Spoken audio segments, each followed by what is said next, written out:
Hey everybody, it's Addison. Welcome back to my channel. Today I'm going to be walking you through Savor and Savvy's mini finance binder, which I will be using to set my 2022 financial goals and track my budgeting for the year. If this sounds like something that interests you, please stick around.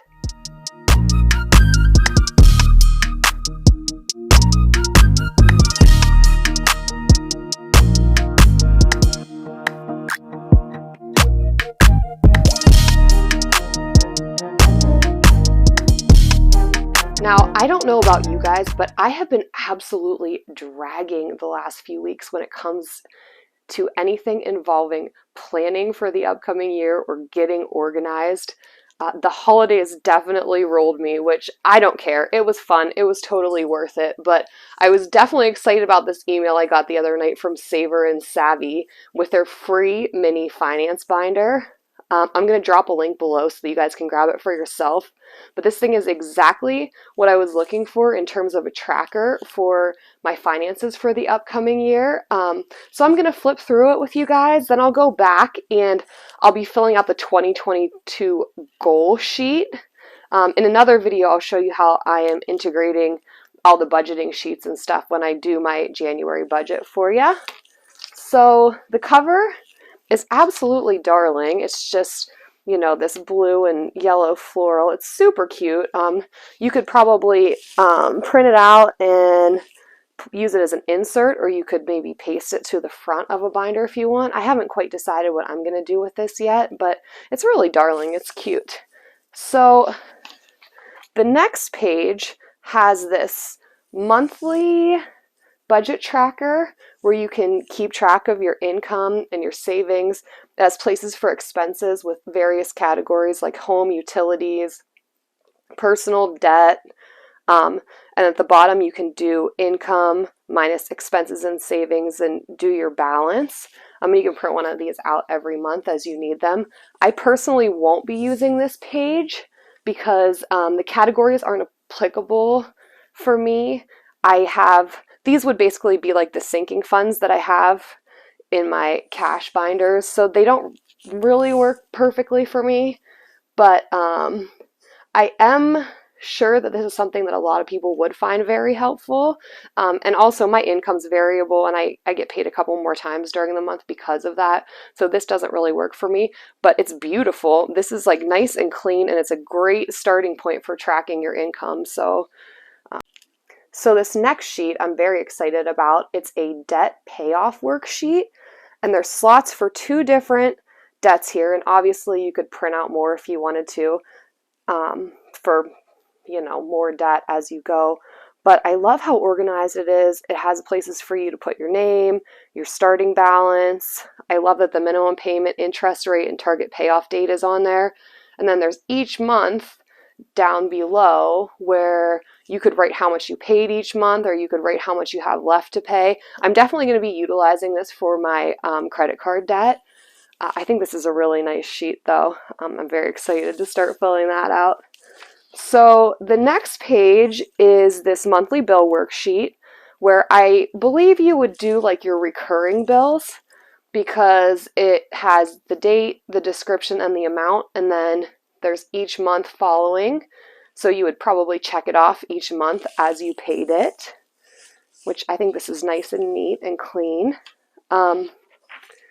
I love this sheet with your yearly financial goals. That's definitely something that I'm very into, is setting goals. And I especially love that there are action steps next to each of your goals, and then there are milestones too. So you have little breaks as you accomplish your big goal, little, you know, mini goals that you can celebrate throughout and see how much progress you've made. So I'm going to be filling this sheet out for 2022 today during this video, but I'm really excited about this one.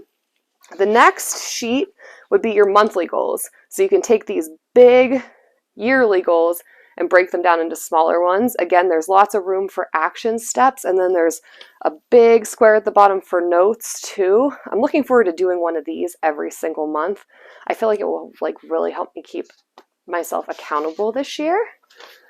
Next is this expense tracker, which I am definitely going to be using probably for keeping track of all of my bills. I feel like this works great for me because I can write down every single one of my monthly bills, what envelope those bills are going to come out of, the date that they're due, then obviously the amount, and then as I pull the money out of my cash envelopes to pay them and put that money back in the bank or put it where it needs to go, I can just cross it off. So I feel like this one's going to be super helpful.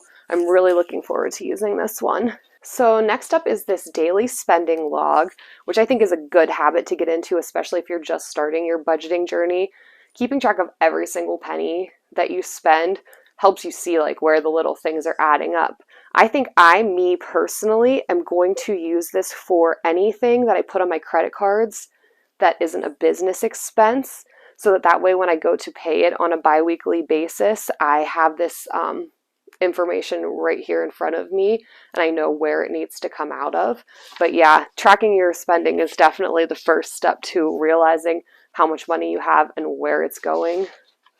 So, and then this last sheet, I really like this too, because I personally do a very poor job of tracking my income, and my income is so variable, it's so inconsistent, it comes from so many sources, and at the end of the year when I go to do my taxes, it's rough. It's pretty rough. I have to go into a bunch of different bank accounts and pull a bunch of different things. So having, at the very least, this income right in front of me is going to be so helpful. And there's 1, 2, 3, 4, 5, 6, 7 slots for every month.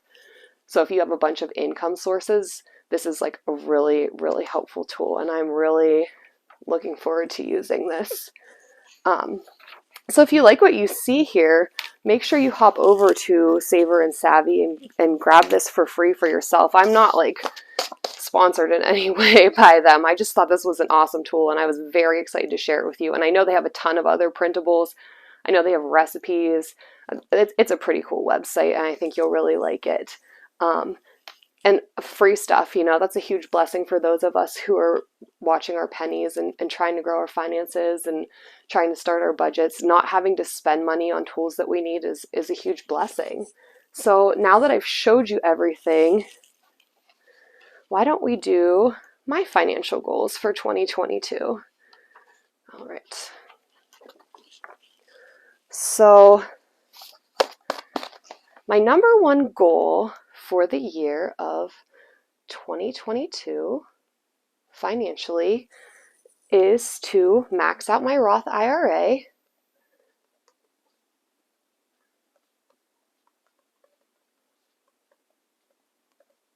and the total cost of that is $6,000. So I believe my action steps are going to be to continue to allow the $175 a month that I have automatically coming out to go towards that to come out. So I'll continue my $175 auto payment. And then that way it's not the full amount, but it's an amount that I don't miss on a monthly basis. I've been doing this since I was 25 years old. I am so thankful that I've been doing this. I don't miss this money. This money doesn't even exist to me anymore. It's just become a habit. It comes out every single month. It is a blessing. I don't care what you can afford. If it's only $20 a month, set something like this up because it really does add up over time. So yeah, I'm going to make sure that $175 comes out every month because even if I have a lean month, I at least know that something is going in there. My next action step is going to be to increase my income. So I am going to work on increasing my eBay income, and I'm going to make sure that 50% of that post-tax, post-expenses goes towards investments every month. So I'm going to write 50% eBay money into IRA. So that should hopefully help me meet my goals sooner. I would love to do this as quickly as possible so that once I hit that $6,000 goal, I can start putting that money towards my other financial goals. My number 3 is for every 1K that I save, I go see my representative. So basically what that means is I have to physically go into an office and tell someone to invest that money for me or to pull it out of my bank account. Like the auto amount that comes out every month, but I have to physically go into the office to put more in than that, which that's totally fine. I just want to make it a habit. Every 1K saved, go to office. That might not make sense to you if you were to just look at that, but it makes sense to me. So my milestones, I think, should be 1K, 4K, and then obviously 6K. And I'm going to have to think about what I want my rewards to be, because obviously I don't want to reward myself for saving money by spending money that I don't need to spend, but I also want to treat myself a little bit more this year with things other than more projects and more jobs and more work. But we'll talk about that at a later date. And then there's a place to put date completed, so hopefully sooner than later. So my next goal for 2022 is for me to get my catastrophe fund to $8,000. So I'll write that down. And I've talked about this in a previous video, but my catastrophe fund is like worst case scenario. Like if I had the worst day of my life, if I wrecked my car and had to go to the hospital and had to max out my credit card payments, or not my credit card payments, my medical expenses for the year, and like the max out of pocket that I would have to pay. And if I were to have to pay that immediately and do car repairs, like it's just basically like if I had the worst day of my life and I had to pay all that money in a single day. That's what my catastrophe fund is. And I had no other options. I couldn't put it on a credit card or pull it from anywhere else. Not gonna lie, this was pretty beefy before the events of the last couple of years, and now I kind of need to get it built back up. So to get it to $8,000, I'm going to need $7,321. And let me tell you, these are very lofty goals. I did not make these goals easy, but I know that they will be so worth it. I know that there are things that I really want and really desire, and I know that this is going to pay off for me. So hopefully I can get that $7,321 in there. So my action goals are going to be, I'm going to do 2 rounds of the savings challenge that I have set up for the 1-month bills. And that is in $30 increments. You've seen it in my cash stuffing videos. And I'm going to try to do 2 rounds of that. So that would be 2 months to go towards my catastrophe fund.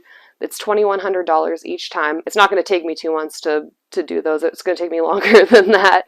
But that would be 2 months to contribute towards that. So I'm also going to roll my vehicle expenses into that. So as you guys know, when you see my cash stuffing, I take any leftover gas money I have for the week and put that into a vehicle envelope. And I'm also going to stuff a little bit more in there. But once that gets to 2K, I'm going to throw that in the catastrophe fund too. So vehicle rollover, I shouldn't write those words next to each other. Vehicle rollover, that sounds really bad. 2K, hopefully that's not an omen. Vehicle rollover 2K into fund. So that way I'm just basically finding money in places that I already have it and then putting it to work on my goals, which that's going to be one of the things that really is a huge catalyst for me actually achieving those goals. Instead of trying to make more money or fabricate more money, I'm going to find this money and put it to work for me. So number 3 is going to be meal planning and meal prepping, and really working on that, because food is my biggest expense and it's the easiest thing for me to cut back on when I actually grocery shop and plan and prep. I'm not just running to the grocery store and spending $30 here, $30 there. I have it all planned out. It saves me time, and I feel like all that extra money can definitely go towards this fund. So we'll see how that goes. I really want to make this a habit because I feel like that is a pinch point in my life. It's a source of frustration for me, not having a plan and then, 5 o'clock rolls around and trying to rush around and figure something out. I really want to work on that, and I really think that will help me save money. It's the best way for me to cut a big expense out of my budget. So my third goal for the year is going to be to pay off $5K in credit card debt. Now, The only reason why this is my third goal is because just recently I refinanced a credit card. I took $8,000, $8,500 worth of credit card debt, and I put it on a 0% APR card. And I did have to pay a little bit of a balance transfer fee, but it was saving me a lot of money. And I made some very poor choices that brought me to that $8,000 in credit card debt, but I'm not doing those things anymore. I'm being very proactive about paying this off. So I have until June of 2023 to pay this credit card off. I'm currently sitting at about $7,000 in credit card debt total, and $6,900 of that is on that card that I just transferred to. $100 of it is on a Chase credit card that I bought some stuff on Amazon around Christmas for. So I want to pay off $5,000 of that debt. And I'm not in a huge rush. Obviously, I'm going to pay off the interest incurring debt immediately this month. But since it's 0% APR, I'm just going to beat it down to a manageable payment for the upcoming year. And while taking care of, my Roth IRA, which is going to grow in money, my catastrophe fund, which is going to be there in case I need money so that I don't put it on a credit card. And that is how we're doing that this year. So I'm going to make sure that my action steps are personal expenses paid off bi-weekly. So if I put anything on these credit cards, they're gone. They're paid off. We're not sinking into habits where we just let that stuff fester. If anything goes on that card, it comes out of an envelope and it gets paid off immediately. That's my number one action. Number two, I'm going to be saving my change this year, and quarterly, so every 3 months, I'm going to take that to the bank and just put it towards paying down some extra debt, because it's money that I don't even think about. And I do save my change, and I did actually cash out my change in November and used it to max my IRA for 2021. So this year, I'm going to use it towards paying off debt. So quarterly change. There's no sense in just letting it sit around. I mean, put it to work. If you're saving it, put it to work. So I'm going to cash my change in quarterly, and that will definitely go towards debt. And then I am also going to work on one of my side pen names that I write underneath. I know the kind of income that it generates when I write under it. It's modest, but I also know that it's, something that I can do to bring in extra income, and I'm going to dedicate everything that I publish on that side income towards debt. So, side pen name, all income. And I'm going to try and publish 3 books underneath that name this year, and that will just be my credit card debt payment book. So that's something that's not going to start happening for a couple more months, because even if I did publish a book under that name in January, I wouldn't see that money until 60 days from now, just the way that they pay off. But I feel like dedicating that specifically to paying off debt is just kind of a motivation to work on that. And so that's what I'm going to be doing. I know these goals aren't particularly exciting or glamorous in any possible way, but these are things that are very important to me. These are things that will help me sleep better at night, knowing that, if we have an emergency, my family is taken care of, that my retirement isn't going to be spent worrying about where I'm going to find this money or how I'm going to live a good quality of life, and that I can finally breathe knowing that credit card debt is not something that I have to worry about on a monthly basis. Like completely revamping my relationship to money. That is the overall goal. So I'm really excited to have you guys along for the ride, and I really hope you enjoyed this video. I'm sorry that I rambled a lot. Like I said, I'll make sure that I put the links to this budget planner in the bottom. I think this is a really great tool, and it's pretty, and I think it's very functional. So I don't know. If you enjoyed this video, leave me a comment. Let me know what sheet you like the most out of this book, and let me know what you're using for a budget planner in this upcoming year, because I'm always up for suggestions and ideas. I'm obviously learning myself, but thanks for sticking around till the end, and I'll see you next time. Bye!